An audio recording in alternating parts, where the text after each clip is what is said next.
Je suis Moïse, et je vais vous raconter les événements qui ont marqué notre départ d'Égypte, selon l'ordre du Seigneur.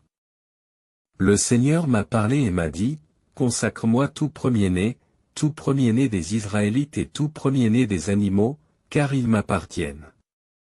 C'était une loi sacrée, un rappel constant de notre délivrance de l'esclavage. Alors, je me suis adressé au peuple d'Israël. Souvenez-vous de ce jour où vous êtes sortis d'Égypte, de la maison de servitude, car c'est par la puissance de la main du Seigneur que vous en avez été libérés. En ce jour, vous ne mangerez point de pain levé. Vous sortez au mois d'Abib, le premier mois de l'année pour nous.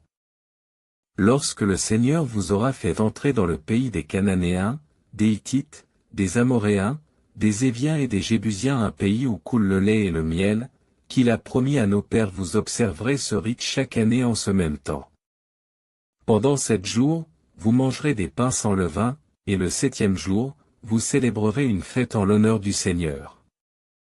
Pendant ces jours, il ne devra y avoir ni pain levé, ni levain dans vos maisons, afin que vous vous souveniez du jour de votre sortie d'Égypte.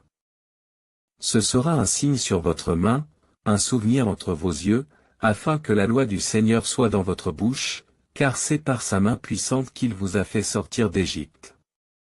Vous observerez ce décret d'âge en âge. Quand vos enfants vous demanderont, « Pourquoi faites-vous cela ?» Vous leur répondrez, « C'est en souvenir de ce que le Seigneur a fait pour nous lorsque nous sommes sortis d'Égypte. Et le Seigneur m'a aussi ordonné. Tout premier-né parmi les hommes et parmi les animaux me sera consacré.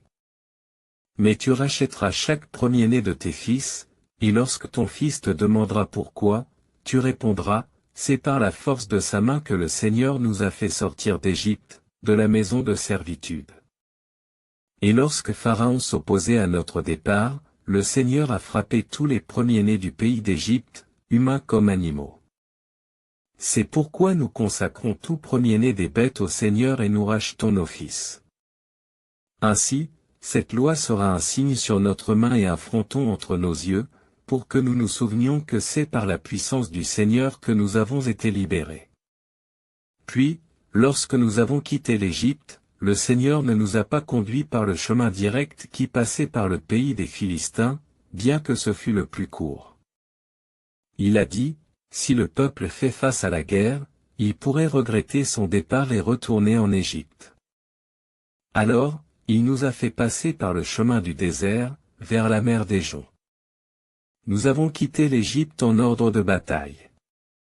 Joseph, avant sa mort, avait fait prêter serment aux enfants d'Israël en disant, « Dieu vous visitera, et vous ferez monter mes os d'ici avec vous. » C'est ainsi que nous avons remporté ces ossements. Nous avons campé à Souko, puis nous avons avancé vers Étham, à la lisière du désert. Mais nous n'étions pas seuls. Le Seigneur nous guidait d'une manière merveilleuse.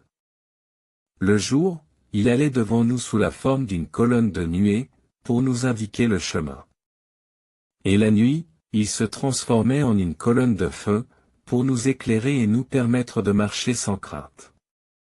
Jamais la colonne de nuée ne s'éloignait de nous pendant la journée, ni la colonne de feu pendant la nuit. Le Seigneur marchait devant nous, il veillait sur nous, et nous savions que nous étions entre ses mains.